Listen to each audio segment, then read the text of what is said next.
Live from the City of Angels here Sunday morning, breaking box office slow weekend. We expected this. This is what we get when you have only one new wide release and it's a small focus features film.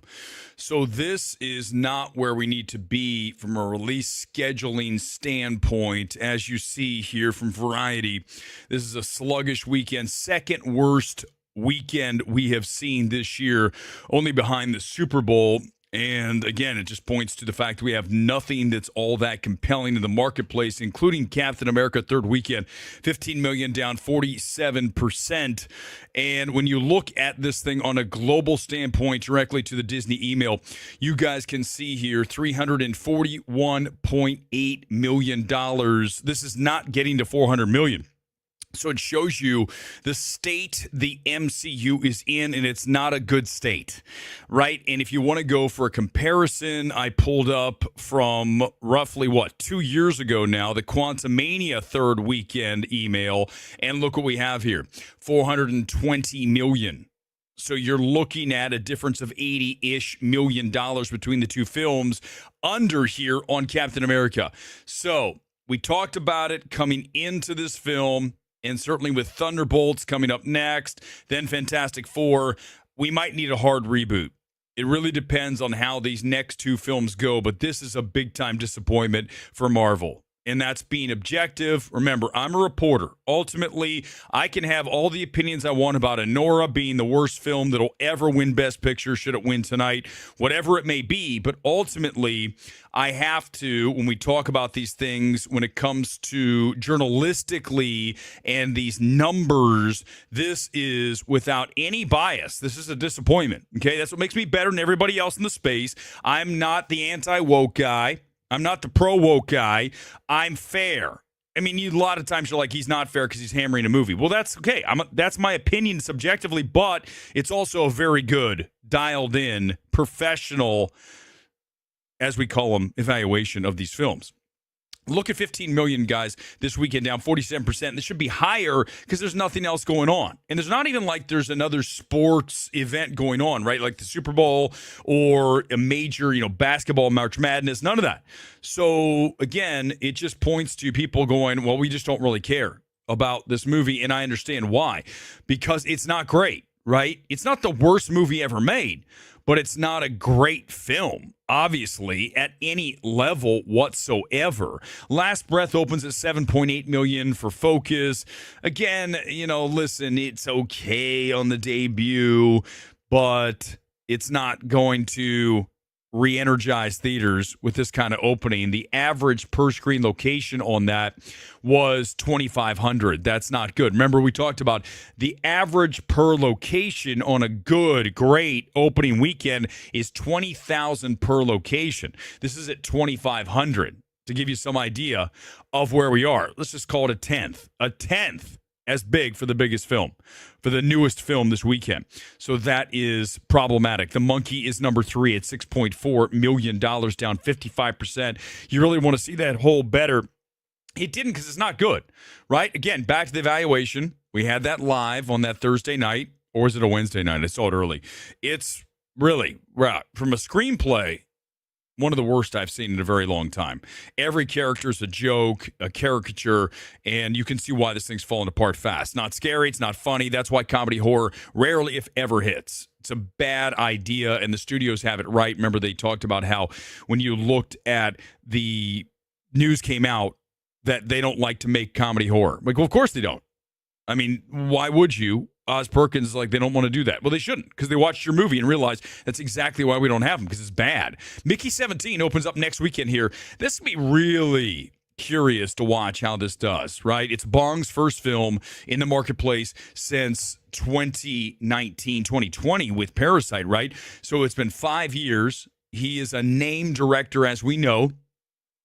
Coming off of the massive success of Parasite, all the Oscar wins, including Best Picture. Tonight, Oscars, we're going to have probably a pregame and a postgame for sure stream tonight on the Oscars right here at Midnight Movie Talk. Also on X, if you're watching either of those. If you're watching on X, go subscribe. Midnight Movie Talk on YouTube. But you look at Mickey 17 opening in Korea, That is Bong's home country. So that makes sense why you open it there first. Opens with $9 million when you do the conversion.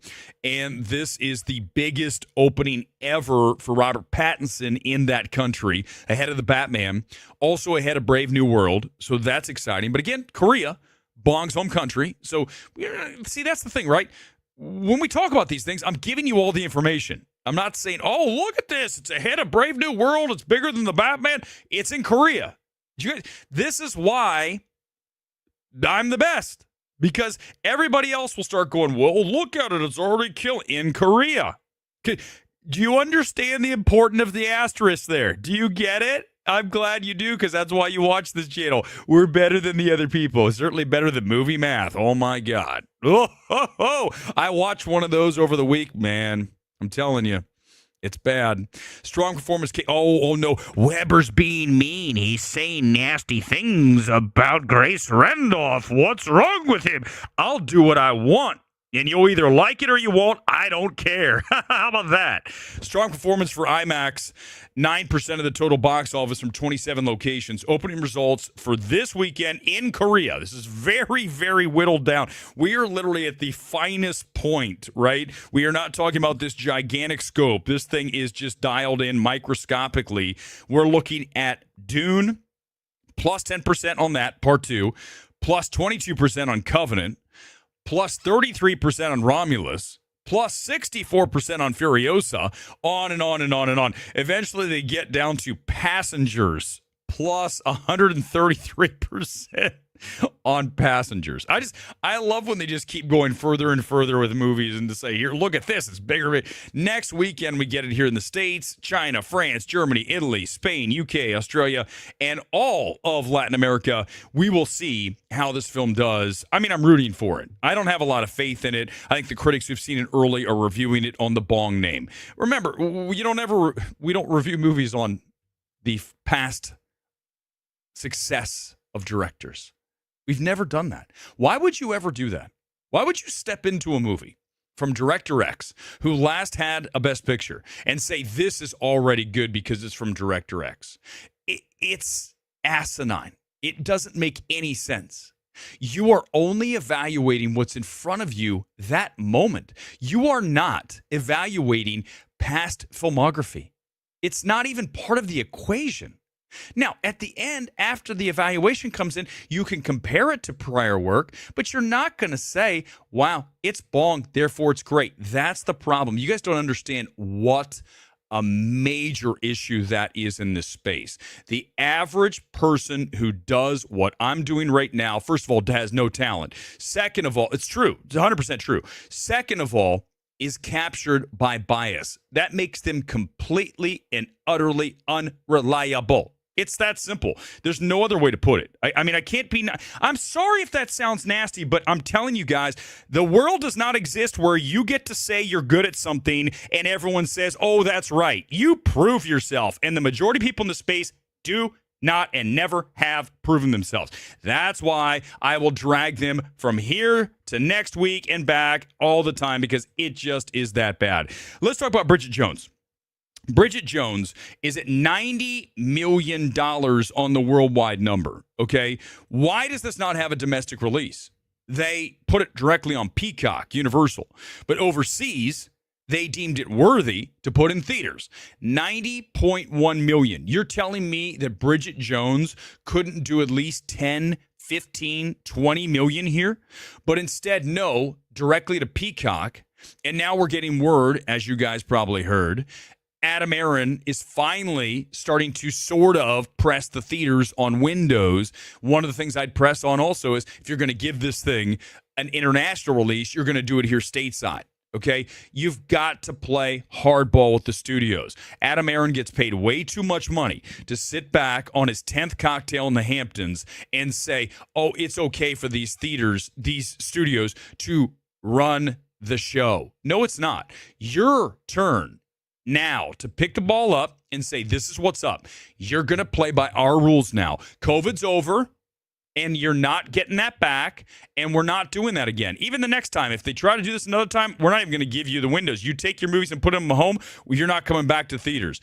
You have to play. In life, you cannot play around. And if you do, they will take advantage of you. And guess what? The studios have been taking advantage of the theatrical exhibitors now for over 5 years, and that has to stop. I would have it stop tomorrow if they brought me in 100%. It would be over because I wouldn't play.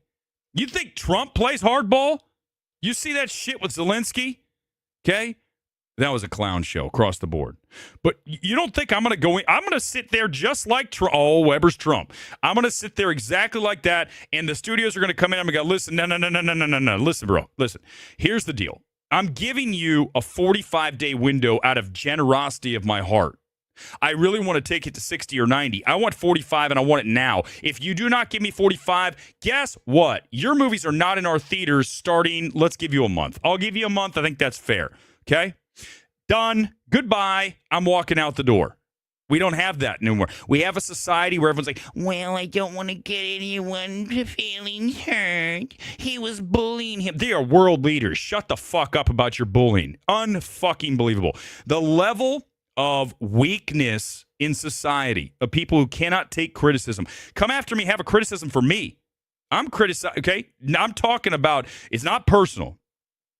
These people have no backbone. They're so weak. The victim mentality is the saddest thing. And I'm sorry I'm doing this on a box office stream for those of you like, yes, too bad. I'm tired of the victim mentality, and it's the saddest thing I've ever seen. Do not walk through life with the victim mentality. It's pathetic, and you are a waste of time with that mentality. Don't do it. Be stronger. You have a choice. Don't do it. Paddington Peru's number 4. And number 5 is Dogman. Weber's like just doing all kinds of weird things here. Too bad, man. It's what it is. Quick top 10 you guys can see here. Captain America number 1. We probably can't. It's small, but I'll explain to you. Captain America number 1, under 4,000 per location. Again, bad weekend. Second worst weekend of the year. Last Breath number 2, 2,500 per location. Monkey 3. Paddington Peru, 4. Dogman, 5. Mufasa, 6. Again, less than half of what Lion King 2019 did. So just remember that. Just Disney can spend all they want. Neza is now up to 17, called $18 million. I love that film in 3D. You should see it. It will probably be gone soon. I know it's only in like 600 locations. It's worth the drive. In the 3D, pay for it. If you don't have A-list, it's worth it. Hard Eyes is now almost at 30 million. You wonder why they make movies, terrible movies like Hard Eyes, because they're profitable. Sony makes these films like Tarot, like Hard Eyes, these Thanksgiving garbage horror films because they're not comedy and they're not horror. They're bad. And they make money because there's an audience for bad films, apparently. This is man, Hard Eyes and The Monkey. 2 of the worst, both comedy, horror. Neither works. Comedy's terrible, and the horror's not scary. Bad. Unbreakable Boy, what a bomb. 4.5 million. One of Them Days, 47.4 million. Also want to mention the other one, My Dead Friend Zoe. That did less than 1,000 per location. I think what's interesting about movies like My Dead Friend Zoe, when the AMC A-list, AMC has their screen unseen, right? And when they announced it was My Dead Friend Zoe, I said, well, there go all the ticket sales. And someone had sometimes I'm telling you, I really believe that there are so many people, especially on X, that are either brain dead, NPCs, or just borderline sub 50 IQ. They're like, why? It's a good movie. Do you think anybody wants to go see My Dead Friend Zoe? The title's terrible. Okay. It looks, the trail, even if it's good, you're not going to be able to sell that movie. It's under 1,000 per location. You guys understand? You got to understand these things. Some people are just so fucking dumb. Sometimes I go, how do you exist in the world where you stumble out of your house with nary a thought like an NPC? How do you not have an internal dialogue? And I think that's the other thing, like a lot of when we do these evaluations on the show, you have to have an internal dialogue. You have to be asking yourself all the time, is this working? Is this not like, oh, wow, look at that. Right? That's the typical reaction. You can't be like that, man. You got to be engaged. Couple of comments. We'll get out of here. By the way, 2 streams today. Actually, it's going to be our third. This is number 1. Number 2 is going to be a pre-Oscar show at about 3 o'clock. We'll go on for roughly an hour, maybe a little less. I'll see what time I get on. And then the Oscars start at 4, 7 o'clock East Coast, 4 o'clock here. And then we'll go, as soon as it's over, 7 o'clock-ish, live here for at least an hour. All by myself. I don't need backup. I got this. Let's hope Anora does not win. Let's hope it's Conclave or possibly, please, A Complete Unknown would make me very happy. Obviously, Substance is my number 1 film, but it has no chance. It's not going to win, okay? Complete Unknown wins, and to be perfectly honest, I like Ryan Gosling and Barbie, but I didn't think the movie was all that great. Go back and watch our reaction stream to Barbie. You'll see exactly what I have to say about that film. It's one of the biggest roller coaster rides I've been on in a long time. You like the film, you don't like the film. You like the film, you don't. Okay, but Complete Unknown has a chance to win here today because remember that preferential ballot. We've been posting videos. Check out the videos page on Midnight Movie Talk, talking about how that film can win. It can win by being up near the top of preferential ballots. The Academy loves Bob Dylan, so it's going to work from that aspect as well. So we'll discuss the Oscars coming up tonight. That is going to be, again, not even tonight, midday, 3 o'clock, and then again, 7 o'clock here in L.A., or maybe it's 8 o'clock. Are the Oscars 4 hours? Oh, my God, no. Yeah, I think they are. It starts at 4 now. Whatever. We'll be on. Get the notifications. We'll be here live. And let's hope, again, Nora does not win. If it does, we'll be celebrating the end of the Academy here tonight because that will be, without question, the worst screenplay for a film. I mean, from a technical standpoint, it's not the worst made film. I mean, Coda is so generic. It's very much of a Hallmark movie. But when you look at the screenplay for Anora, if that's your best film or if it wins best screenplay, it'll be the worst win ever in those categories in the history of the Academy. There's not even a question about it. None. Zero. I'll see you back here live at about 3 o'clock for the pregame show, Oscars, and then postgame tonight from the City of Angels. The stream is over. Peace out. Thanks for being here, Breaking Box Office. Goodbye.